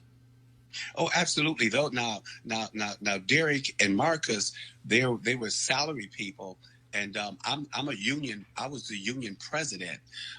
They have a different story altogether. Yep, they walked away from their jobs. With mine, the people on the floor, the people that elect the leadership, they were. It was as intense and as confrontational as I'd ever seen it. They let that climate, that environment get to a boiling point where people were going after each other. It absolutely became a black and white atmosphere inside the plant. And yeah, those are good paying jobs, but you don't want to stay in a situation where you're not sure about if the person to the right of you or to the left of you, the person that you're going out of parking lot, because those nooses mean something. Those nooses and the swastikas. It wasn't just that. I mean, they were, and they continue to this day, Martin. They continue to this day. Just a couple of weeks ago, they spray painted on my name and one of the other guys on the lawsuit, and I think I sent that picture to you where it says that Mark Edwards and Ray Wood were, we don't the NAACP buried the N-word, but they called us the N-word, and that all colors should be lynched. There was all kinds of stuff being said, and we knew that they use a name called Dan, and Dan is dumb ass N-words, and there was comments made by members in that plant, and there was no repercussions about we were making too big of a deal out of the incidents. After all, there's never been a black person lynched that didn't deserve it. This is the type of atmosphere, and these are the type of comments and statements that were made. Yeah. Well, Ray, we certainly appreciate you joining us, breaking these things down. We certainly will keep covering this story and keep us abreast of how your lawsuit goes. I certainly will. Thanks for taking the interest, Mark. I appreciate it. Thanks a lot. I'm going to quickly go to our panel here. This is I keep telling people, this is Ohio, Midwest state, labor folks, to understand how those folks think. It shows up at the ballot box as well. Well, I'm not as concerned about how they think. I am. Forgive me. I'm trying to figure out where the lawyers are and where they've been for the last 5, 10, 15, 20 years. GM is a multinational Fortune 10 company with a huge legal department. They can afford and hire any law firm in this world. They do very often. And I got to tell you, in the 21st century, they've got evidence of a hostile work environment, pictures of it. And it's unbelievable that no one was sent in to do an internal investigation, do a report, and then begin the counseling or moving people in, moving people out. Because if you want to be affirmative in your investigation, then you lean in to resolve it. For example, those white signs, whites only signs, right? Somebody wrote that, right? You take a picture of that, and then you go through every file in that location. Yes, sir. You go through every file and you compare it. And then you'll find the culprit, and then you remove them from the circumstance. If that wasn't done, it's going to be a very difficult and challenging case and a strong one for the plaintiffs. Well, GM says they're doing that, but they also earlier said that there was no racism. But Greg, how long did it take to get to that CJ. point? I was going to say very quickly, Sherrod Brown reelected out there into the U.S. Senate from Ohio with a healthy plurality of the vote. So some of these people split their tickets. They can vote for Sherrod Brown, who says he may run for president on this notion that he can talk to the working class whites. These are the same white people who voted for him who also voted for Donald Trump. Meaning what? They can separate their economic issues from their deep racism. That is a serious problem in this country. Racism is deep in the North. That's what this shows all. Oh, not just the South. absolutely. Chicago is still a very segregated city. Absolutely, CJ. No question. Well, it also shows that unions who typically support democratic causes are not always favorable to African Americans. Because in this particular case, being that the union did not do their own internal investigation to address a supervisor who was also union, there is a problem. He filed a lawsuit. No, I'm talking about the white gentleman. Hold on, wait a minute. They did not go against the white gentleman. Wait a minute. I can't believe she said Wait that. a minute. Let me do it. No, you can't do it. No, you can't do it. No, I'm talking about CJ, unions. No, CJ, I'm just being honest. CJ. I'm being honest. If you are going to make a claim, I really need you to be specific with your claim. What is factually correct, CJ, is that unions as a collective traditionally supports Democrats, yet police unions, yet fire unions, they support Republicans. Also, CJ, trade unions typically support Republicans. White union members who live in places like Pennsylvania, Ohio, and Michigan, and Wisconsin also typically support Republicans. And so you can't make on this show the claim that unions traditionally support Democrats if you don't specify what specific unions. And this issue is not a union issue. It's a white union member issue, because the operative word in white union member issue ain't union, it's white. No, it is And I'm union, not sure because No, the union it's white no, union. the union through labor Go laws. ahead. Yes. Okay, go ahead. Listen, All right. I'm not sure. All I know is this here. Republicans hate unions, but they all want the support of police unions when they run. Republicans can't stand teachers unions. They can't stand SCI. They can't stand AFSCME, but they sure as hell love Fraternal Order of Police. They sure as hell love the Sheriff's Association. And so please don't try that, CJ. What you better be specific, because what I also know is that trade unions have shut out black people for decades from the economic opportunities. And guess who was the first union And group? they white Democrats. Wait a minute. What was the first union group who met with Donald Trump after he won because he was promising billions for infrastructure? Trade unions. That is a fact. Let's move to our next story.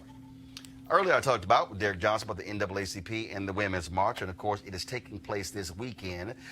They have been embroiled in drama while they also are still organizing. Of course, 3 years ago, they had some 500 plus sponsors. Different reports say that's now down to 250 or 200. Earlier this week, the Democratic Party pulled out as a sponsor. There were media reports that the NAACP pulled out as well. Well, Derek Johnson just answered that for us. And you had lots of criticism, folks going after the leaders of the march, including my next guest, Tamika Mallory, who joins us right now. I'm glad to have you in studio. Thank you so much for having me. This is you on The View on Monday. Meghan McCain, others came after you. Folks have been demanding that you condemn Minister Louis Farrakhan. First, how has the last several months been for you and Bob Bland and Carmen Perez and Linda Sarsour? Certainly has not been an easy time. Yeah, well, first of all, let's put it in proper context. For 2 years, and you know this because we've talked about it a number of times, we've been under attack. So it wasn't just the Louis Farrakhan issue. We've been dealing with issues and this sort of mounting pressure for a number of reasons since day one. We came in, there was pressure, and it continues to be. And we knew that getting closer to the march, there was going to be an increase in demands, an increase in a power grab, because that's really what's happening. There is a power grab. There are people who are trying to remove the current leadership so that they can take over the organization. And they're using whatever it is that they need to be able to do it. You know? The group Tablet, I mean, this media entity, they put this story out. A lot of people have been talking about it, saying that from the outset, you and others were attacking Jewish women in the group at some of the first meetings. Your response to this massive story that they did, that basically said you and others are absolutely anti-Semitic. Right. So we walked into a room, first meeting that we ever had, just meeting folks, don't know you, just show up, how are you doing? Hi, did you know that the Jews controlled the slave trade? That's what we supposedly did. It didn't happen. It just didn't happen. It doesn't make sense. Of course not. It's not how we talk. It didn't, you know, it just didn't happen. So that's the bottom line. I mean, I wouldn't even waste time. I wouldn't even waste time getting into all of the details around it, but it didn't happen. And again, what folks have not asked is like, who are these other people making these claims? Where there are people who we asked to leave the leadership of the Women's March for different reasons, and they have started a competing organization. And then all of a sudden they come up 3 years later with these allegations that we walked into a very first meeting telling them that Jews, you know, controlled everything, and that, you know, and that we were just the most anti-Semitic people in the world. And the truth of the matter is, what really happened is that the first piece was, and it was a legitimate question from the Jewish community around my association to the Nation of Islam. There were people who had legitimate questions. They wanted to understand. And we were having that dialogue. This happened last February at Savior's Day, which we all know is the highest holy day for the Nation of Islam. But folks who don't know, what is that relationship? I work with the Nation of Islam on a number of issues, particularly gun violence. That's been one issue that I've worked very closely with the nation. And I mean, the bottom line is I'm a black person in America who's an activist, who's been out here doing this work for over 20 years. So if you didn't meet the Nation of Islam while you were out here doing your work, you were not in the I'm black not community. sure like what black community That's you work exactly in. right. And I work specifically with people who are some of the most marginalized. You know from covering things that we've done in the past. We work in prisons. We work on street corners. My own son's father was murdered. So I come from I'm not a celebrity activist. I'm not a Twitter activist. I'm not a TV activist. I'm the real kind. I do the real work. And when you do the real work, there are complex issues and there are many groups that you meet with that you may or may not agree with all of their philosophies. But the black experience is extremely complex. And, you know, sometimes you work with a lot of different people. So that's the relationship that I have. And, you know, and I appreciate the Nation of Islam for its role in the black community because it has been an important one, period.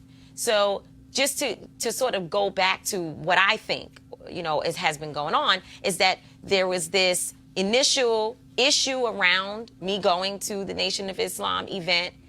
Minister Farrakhan has made statements that have been very, very, very hard and hurtful to people in the Jewish community and in the gay community. And there were questions that Jewish people had. And I was willing, and that the folks in the LGBTQ community had. And I was willing to sit down and explain it and talk and work. And so these people, I believe, sat back and watched it and said, okay, let's see if this kills them. And then when that didn't work, they tried a little bit, you know, they know that I'm a person who supports the people of Palestine. So they shifted their focus on that and tried, let's see if that kills them. And when none of that happened, and they could not work the guilt by association factor well enough, that, you know, they couldn't just say because you were in the room, you were inherently anti-Semitic. The next thing was, let's lie and put it directly in their mouths so we can make it stick for real.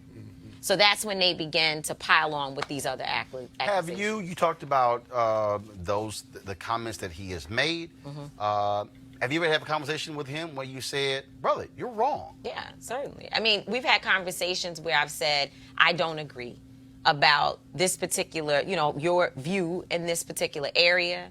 And there have been times when he has said, I don't agree with the organizing strategy that I may, you know, be following. You know, his position, particularly around voting, has been a point of contention in terms of what the Nation of Islam believes and what we believe. Because the Nation of Islam does not believe in voting. They don't believe that voting is the answer. There are some people who vote, but it is not their overall strategy for black liberation. So the reason I asked you that question in terms of have you talked to him or challenged him on his statements, and you just said you have, is that Cornel West has been very vocal about Farrakhan being a friend, calling him a brother, but writing in books and talking publicly how he has challenged Farrakhan. And I'm saying that because it's interesting when I listen to people who talk about this, who actually don't have any clue about black people, who don't actually understand that. But yet Cornel West is still booked on television shows all across the country, teaches, speaks all across the country, and folks have not said, how dare you associate yourself with Farrakhan, even though he has said, I love my brother, but we've had hours and hours and hours of vigorous battles over his anti-Jewish, anti-LGBT comments. As you have gone through this, so for instance, when you were on The View on Monday, and Meghan McCain kept asking you, do you denounce Farrakhan? Do you believe that what your critics want is they want to hear you say, I denounce Louis Farrakhan? Go ahead. I've been asked by a number of people to do that.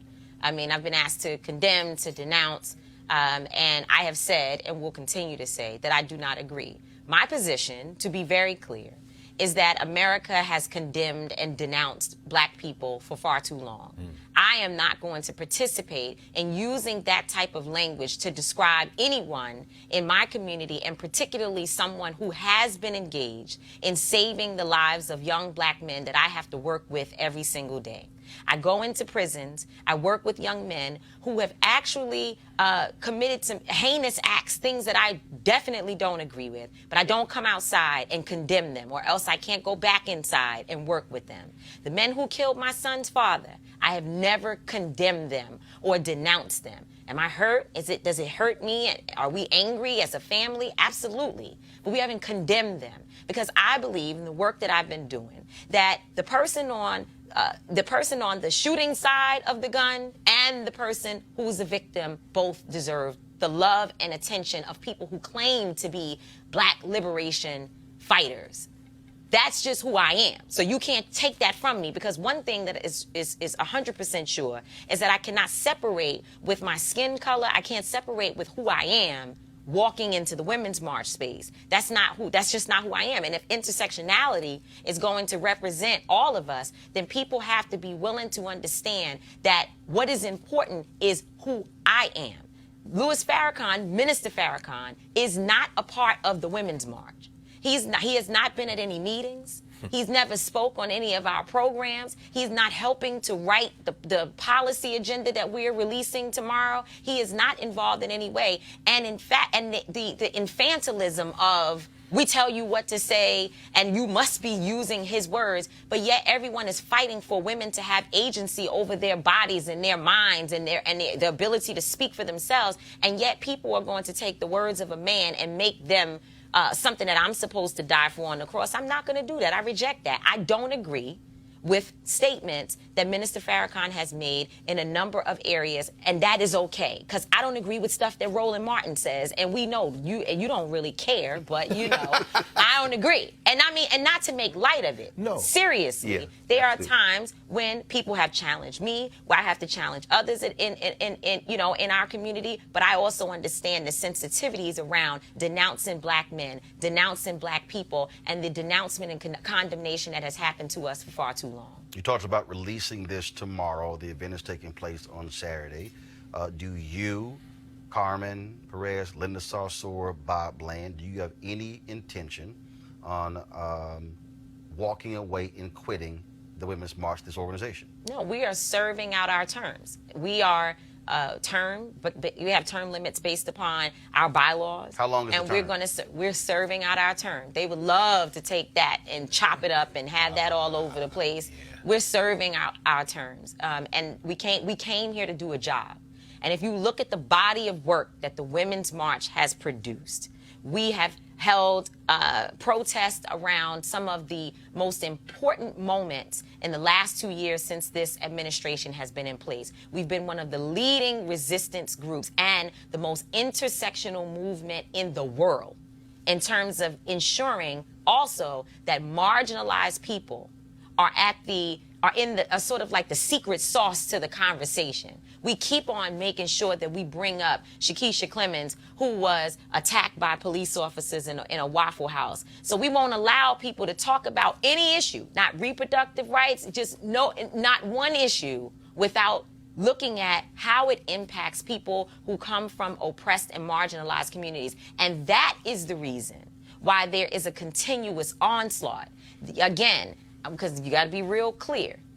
There are people who have legitimate questions and concerns, and those people deserve the time and attention and affection of the Women's March, because only through that will we be able to really move forward as a strong movement. But that is not all that we are seeing happen here. And anyone who believes that all this is just people asking questions, they're wrong. Because Meghan McCain asked 6 questions at once. She never stopped to allow me to answer any. And I don't even want to use the wrong word right now, but the nerve of people to believe that because she did all that I was supposed to just answer her as she said. So Massa, you get to tell me how to respond. That's not going to happen. And if people can't understand the implications of a white woman yelling at me and trying to badger me into saying what she says. Even if I wanted to say it, I wouldn't have said it the way in which she was speaking to me. That's right. Question from each panel. I'll start with CJ, go to Scott, then Greg. You know, it is a very complex issue, but it can't be an issue that's one for one side and one for the other. So today, you had media condemn Republicans who met with the young gentleman who is a Holocaust denier who used to be a reporter from Breitbart. And they came out and spoke eloquently about why they should not have met with this gentleman. But this gentleman was not talking about anything about other than DNA and genetic codes. So now we're at this particular piece for this Women's March. And I think it should not be a double standard. I think at this particular time, those who are advertisers and the belief of anti-Semitic views and the LBGT community, they should have a right to pull back the funding based on some of the members in leadership.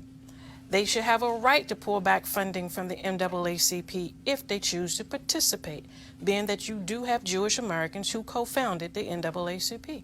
Those are my comments. Tamika, you want to respond to that? Based upon what? Based on the fact that some of your leadership has said some horrible things about Who said that? And who Linda. gets who gets to choose? I'm just asking you a question.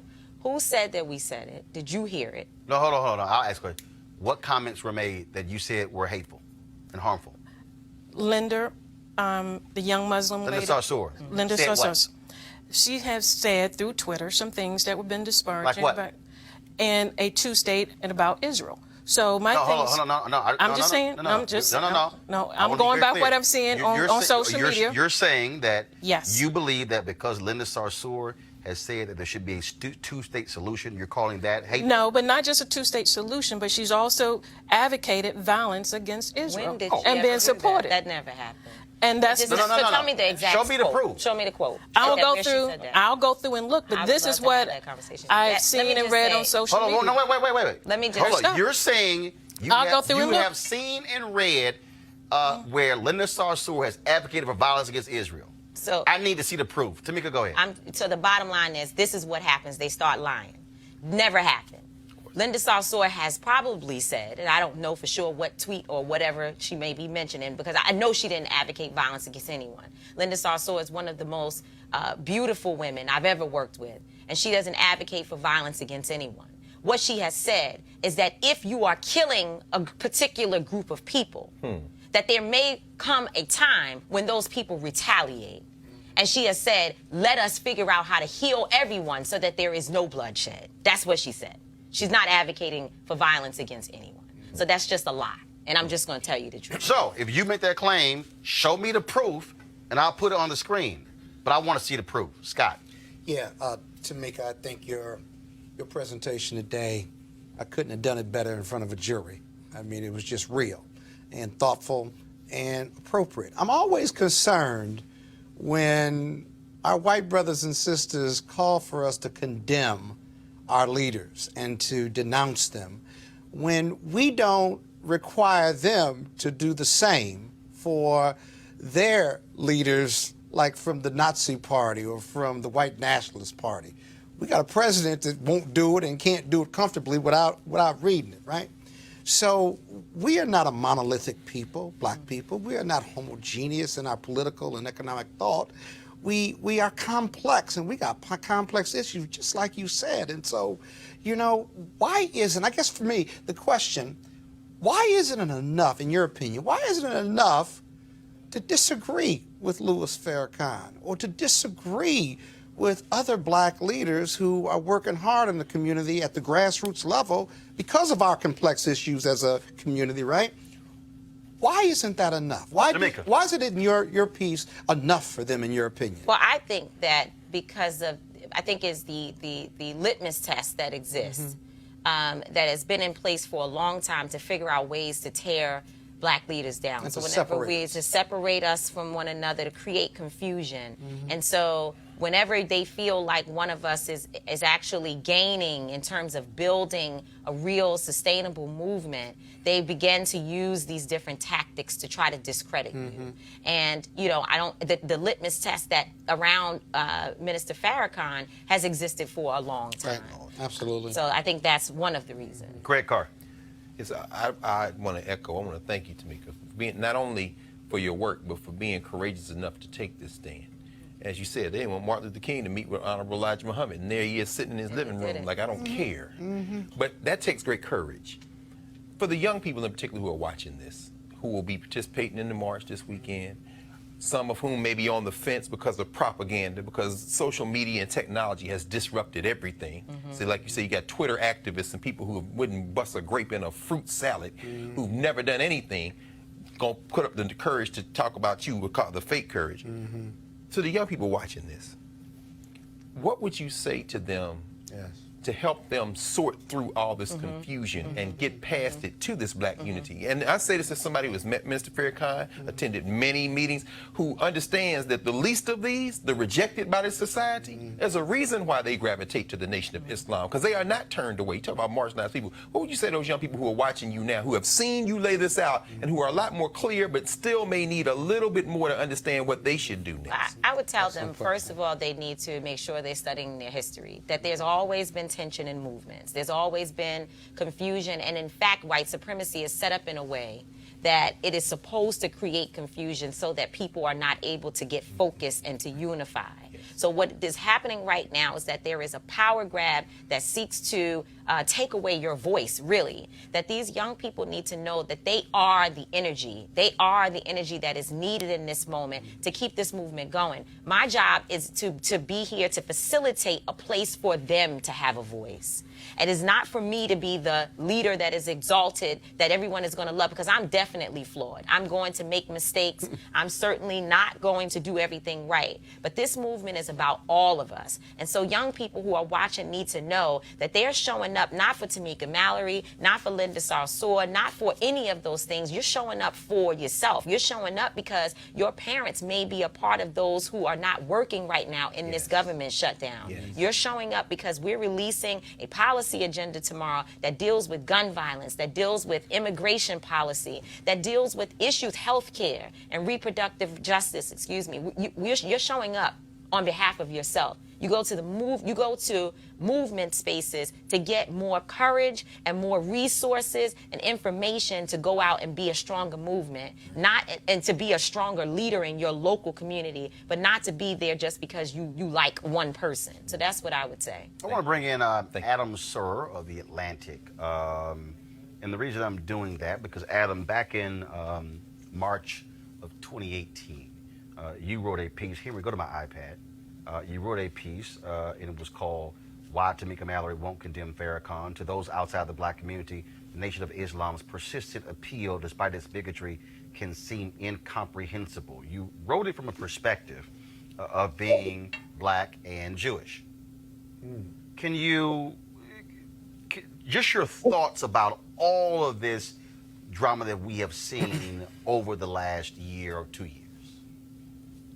I think that, when I wrote that piece, what I was really trying to do was, rather than tell anybody how they should respond, was to explain both sides of this conflict to each other. And in particular, I felt as though there were a lot of people, a lot of white and Jewish people who found the idea that anybody would associate with Farrakhan really incomprehensible. And so I just wanted to explain why that would be the case, why someone would do that. I think, unlike the Republican Party, the Democratic Party and the left in general is diverse. It's made up of a lot of different types of people. And whenever you have a diverse coalition, you're going to have friction. There's going to be conflict over because different people have different experiences. They have different priorities. They have different traumas. And I think that what we've seen around the Women's March is a result of that friction. The optimistic side of this is that the fact that the coalition is diverse means that there are people in that coalition who can negotiate and work it out amongst each other. The problem with the Republican Party, as it is constituted at this moment, is that it's so not diverse that there's nobody within that coalition to say, hey, you shouldn't treat these people like that. Whereas what you see with the Women's March is, you have one side saying, this hurts me, I don't like this, and another side saying, I didn't understand that, and I'm going to learn from it. Yeah. What's also interesting when you talked about these coalitions and the left, but if you actually, first of all, any of the people who've actually listened to Minister Farrakhan, Nation of Islam, you would think you're actually listening to a Republican talk. I remember at the 20th anniversary of the Million Man March, the point when Minister Farrakhan brought up this line of sisters, and he was praising their beauty and their ability to cook and to sew. And I guarantee you, there's some sisters who were sitting there like, I know he is not doing this. And I think that's also part of this failure for people who just really have no clue about black people to understand how black folks can listen to Farrakhan or Elijah Muhammad or Malcolm X and go, okay, that's BS, but I'm gonna listen to this. Mm-hmm.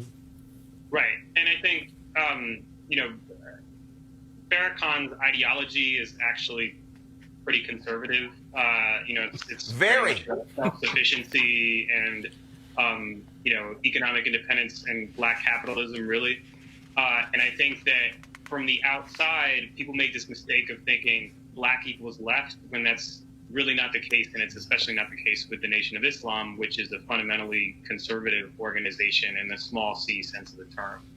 But I also want to read this. One of the books, I've been talking about this for the last couple of years, is Dr. King's book, Where Do We Go From Here, Chaos or Community? Which, if anybody reads this book, what we have had to deal with the last 51 years since he was killed, I mean, he literally lays out in 1967.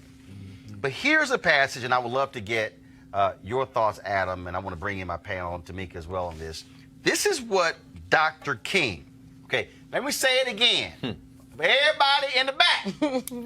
This is what the Reverend Dr. Martin Luther King Jr. wrote in 1967 when this book was published. He said, quote, "While I strongly disagree with their separatist black supremacy philosophy, I have nothing but admiration for what our Muslim brothers have done to rehabilitate ex-convicts, dope addicts, and men and women who, through despair and self-hatred, have sunk to moral degeneracy.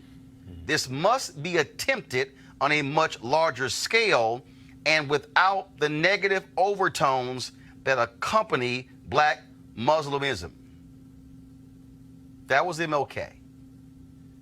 Yeah, I mean, he laid it out pretty clearly. And I think, my perspective on this is I don't begrudge anyone who feels like they can't trust the Women's March now because of their association with Farrakhan, but I also don't begrudge people who feel like this is a conflict that can be resolved and choose to continue to work with the Women's March. To me, it's a matter of conscience. It's up to each individual person. I'm going to bring in the panel here. Tamika, I want to start with you. Reading that quote, first of all, when I was reading the book, I was like, damn! But reading that quote, and then when you think about the fact when Malcolm X privately met with Coretta Scott King, when Dr. King was in jail in Birmingham, when Malcolm X, despite all the things he was saying publicly, we learned through Ruby Dee and Ossie Davis, went to their hotel room on August 28th, 1963, and said, let Dr. King know if he needs my help. This is on the day of the March on Washington for Jobs and Freedom. I'm there for him. And this, to me, is the perfect example of what I think non-black people have no clue about black folks, where they have no understanding how 1 million black men can show up for the Million Man March, and an overwhelming number were Christian. And then they were like, okay, I don't understand. What are y'all doing? Why are y'all showing up here? They didn't understand why there were black gay men who were showing up to the Million Man March. Like, what are you doing? And because they have no clue about black people. Yeah. I mean, so you say they don't have a clue, and there are many who don't even care. And I think that is another issue. They're not even concerned. That's right. And, you know, again, I want to make sure that I state very clearly that I stand against anti-Semitism. I stand against homophobia. I stand against bigotry and oppression of all people. All people. However, I also stand in my black skin. And so I have to be able to deal with the complexities of all the communities all the people I have to work with within my community.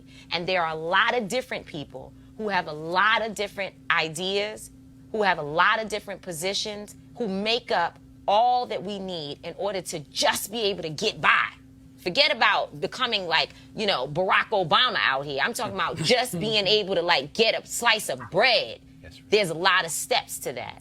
So I'm not going to allow people to tie me or link me to this in a way that erases my work, who I am, that for 20 years of my life I have organized under the King tradition, actually.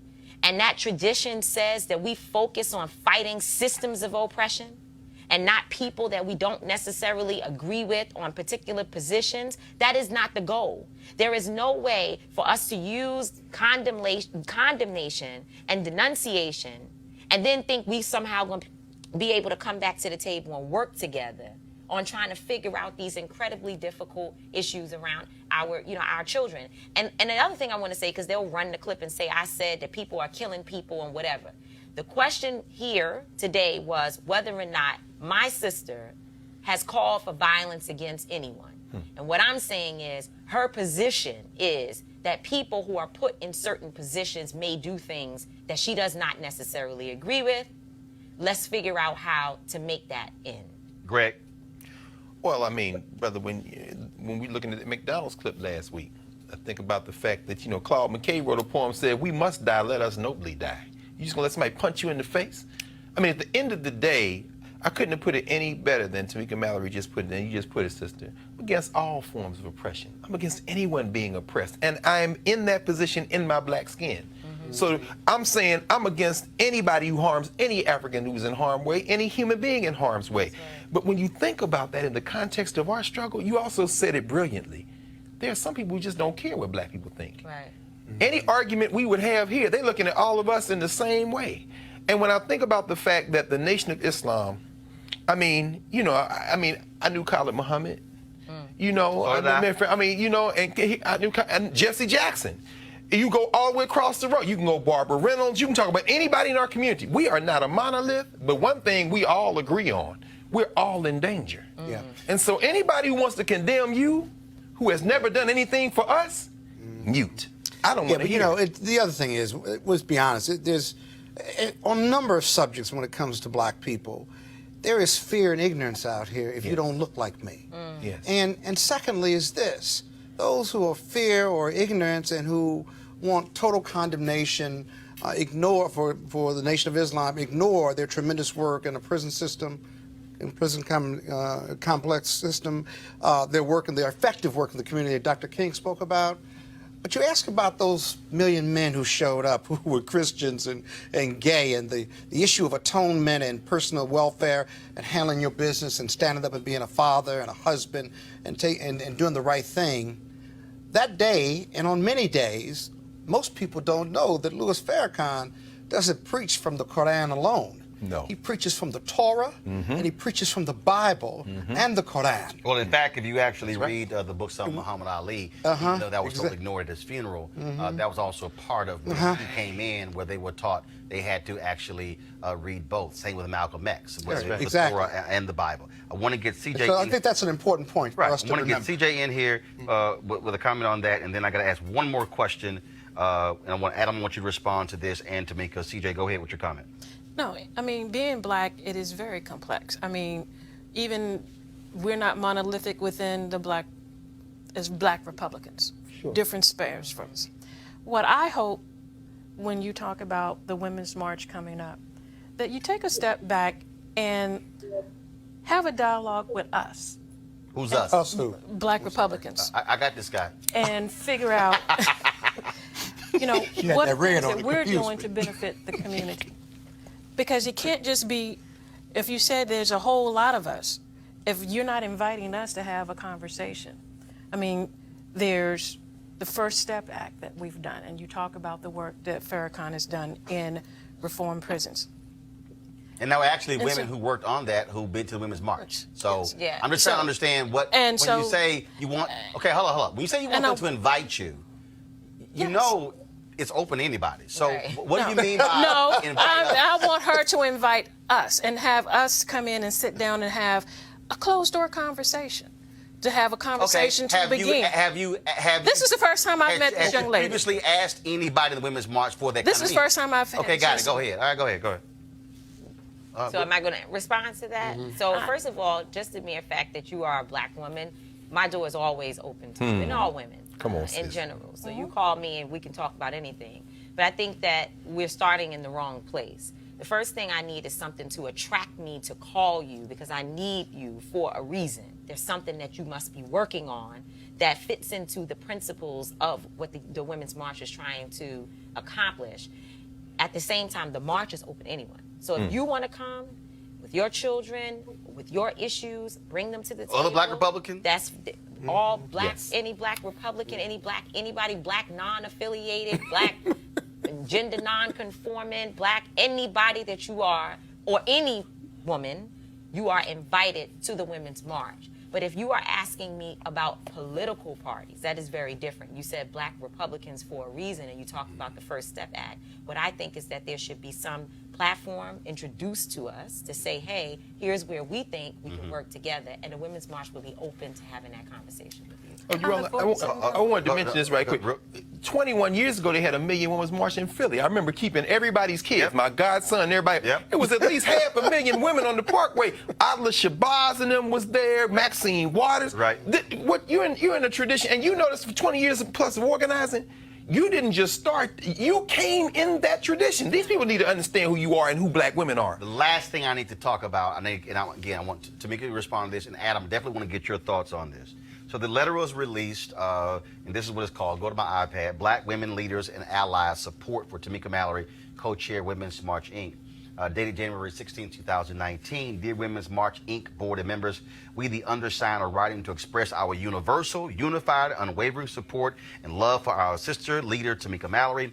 Many of us have mentored, worked with, and or been on the battlefield with her in the fight for civil rights, human rights, women's rights, racial justice, criminal justice, workers' rights, gun reform, and social justice for oppressed and marginalized people of all races, genders, income, and ages for decades.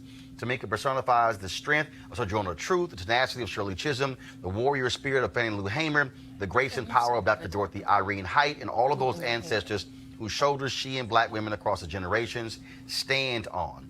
And then, as I go down here, I just wanted for folks, so you know, who signed the letter. This was as of January 16th. Melanie Campbell, President, CEO of the Black Women's Roundtable. Cora Masters-Berry, former First Lady of D.C. Also, Cleola Brown, President of A. Philip Randolph Institute. Latasha Brown, co-founder of Black Votes Matter. Donna Brazile, past interim chair, DNC. Thomas Dortch, chair of the board of 100 Black Men of America.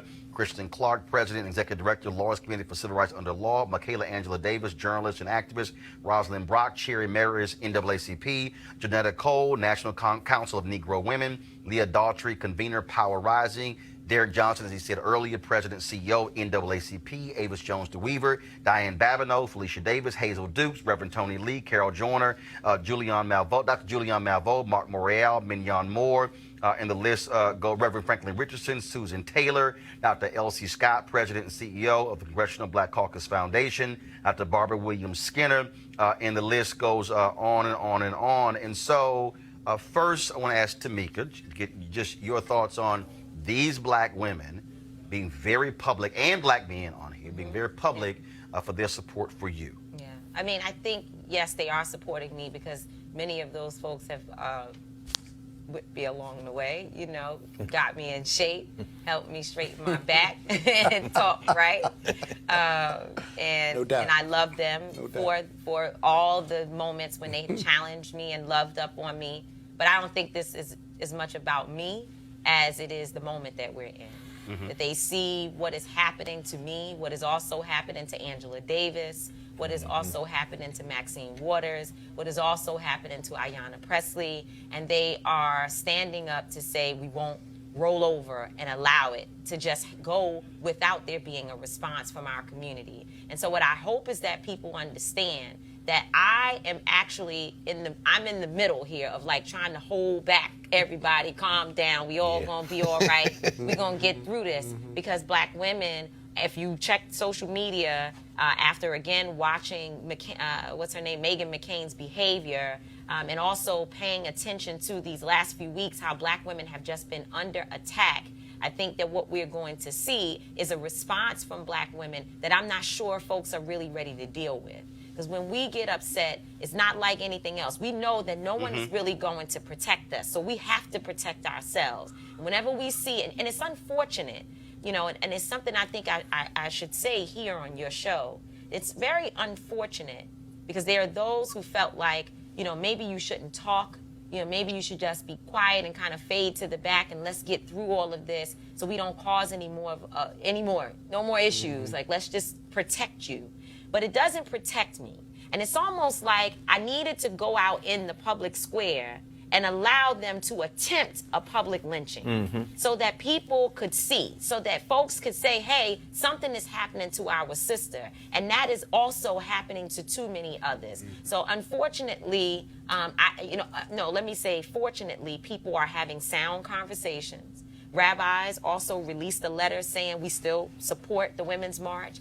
And Jews of color, not just black Jews, but Jews of color, released a letter where I think over 85 of them said that they are coming to the march, that they support us, and that we're in dialogue. And they talked about how they are also erased from their own community. Right. So these issues are bigger than me, and it's deeper than the Women's March, but it's the moment that we're in. And Adam, so I'll ask you, this will be the last comment for the show, obviously this topic.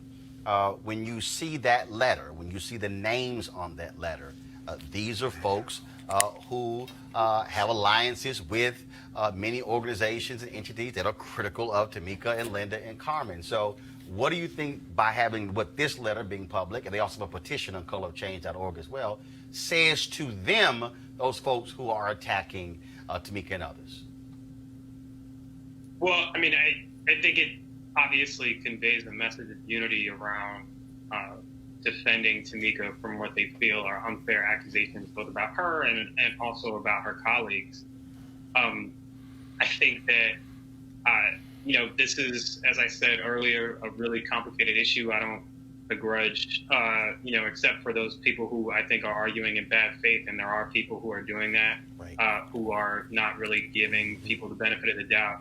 I think, this is a tough issue, and it's one that people have to make up their minds about. And some people, as Tamika pointed out, some people have decided to pull out, and other people have decided to support them anyway. And I think it's really just a question of, give and take, and what you're willing to give and what you're willing to take. All right, Adam Sir, staff writer for The Atlantic. We appreciate it. Thanks a bunch.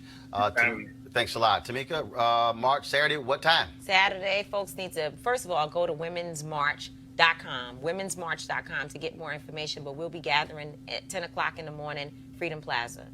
All right, then. So I want to thank CJ, Scott Bolden, Greg Carr. Normally, of course, thank you for thanking me. Hour. Well, I tolerate. Let's be that red sweater. I'll tolerate some brother. Cappers. I'll tolerate some Cappers. See, we try to have a conversation about unity. Right. But some people always screw it up. Some folks always screw it up. Scott. I think he loves me. Aloysius Scott Bolden. That's what it is. Gosh. That ain't my government name. But when you're bougie, you now go by A. Scott Bolden. Oh, my Lord. Yeah. Oh, Lord. Don't forget, look, there's no other place having this kind of conversation when it comes to television, when it comes to digital. We want you to support RolandMartinUnfiltered.com. We want you to go to our website, join our Bring the Funk fan club. Every dollar certainly goes to support what we do. Tomorrow, Decatur, Illinois. I'm going to be broadcasting my show from there. Of course, they're having their King Day events. Let me go ahead and give them the right shout out. the city of Decatur, the Illinois Human Relations Commission. I'm going to be their keynote speaker, and so I'll be doing the show from Decatur tomorrow. And then San Jose, California, I'll be speaking on Monday, MLK Day there as well. And we got something great lined up for y'all beginning Saturday, going all the way through Monday. So we're not going to be live on Monday.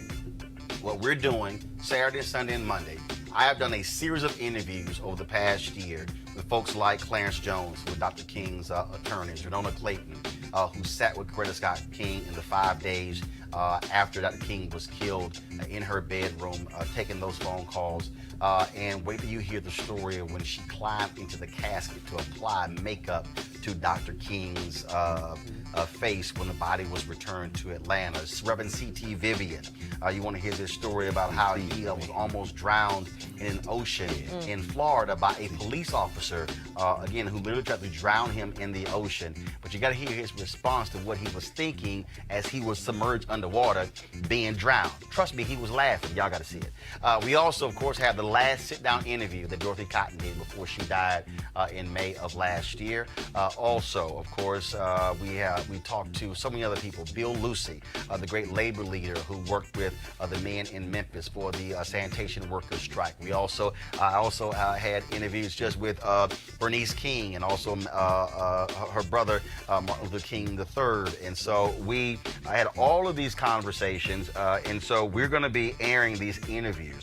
Because when we talk about King Day, of course, most folks are going to have, I'm telling you right now, all these mainstream people are going to have these dumbass discussions such as, is the dream still alive? As if that's the only speech he gave. And so we don't have those kind of stupid comments, those discussions on the show. I want you to hear from people who were lieutenants of Dr. King. We also talked to Juanita Abernathy, the widow of Ralph Abernathy, and also one person who I absolutely always wanted to interview, Reverend Dr. James Lawson, 90 years old. And wait till you hear what he has to say to organizers today, young folks, about how you mobilize and organize. Folks, we're going to have all those interviews beginning on, so it's going to be Saturday, Sunday, and Monday. And let me just go ahead and say it right now. There's no black network in America that's actually showing you this kind of stuff. There's no black there's no black website that's going to provide you this kind of coverage as well. And that's why we matter. So your dollars actually go to support making those kind of interviews possible. Scott, I still ain't got your check. I know that don't front.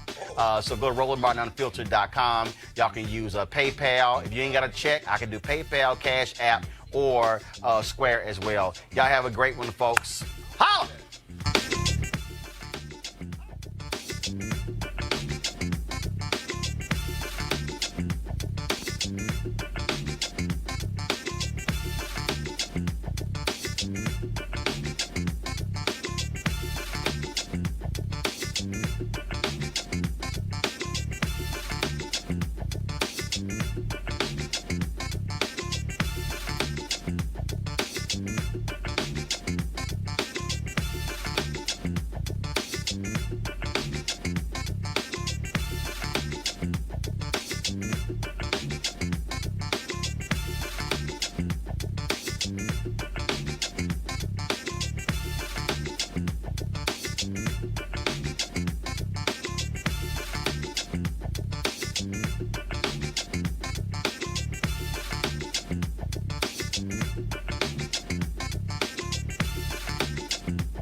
You want to check out Roland Martin Unfiltered?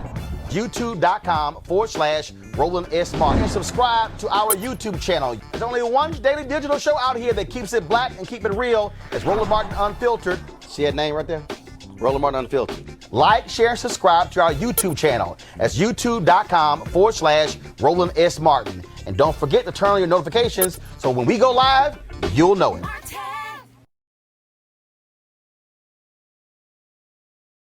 You want to support Roland Martin Unfiltered? Be sure to join our Bring the Funk fan club. Every dollar that you give to us supports our daily digital show. There's only one daily digital show out here that keeps it black and keep it real. It's Roland Martin Unfiltered. Support the Roland Martin Unfiltered daily digital show by going to RolandMartinUnfiltered.com. Our goal is to get 20,000 of our fans contributing $50 each for the whole year. You can make this possible. RolandMartinUnfiltered.com. Hey fam, want to check out Roland Martin Unfiltered, the blackest show on all of digital, cable, and broadcast. Check out our audio podcast. There's only one daily digital show out here that keeps it black and keep it real. It's Roland Martin Unfiltered. Press play.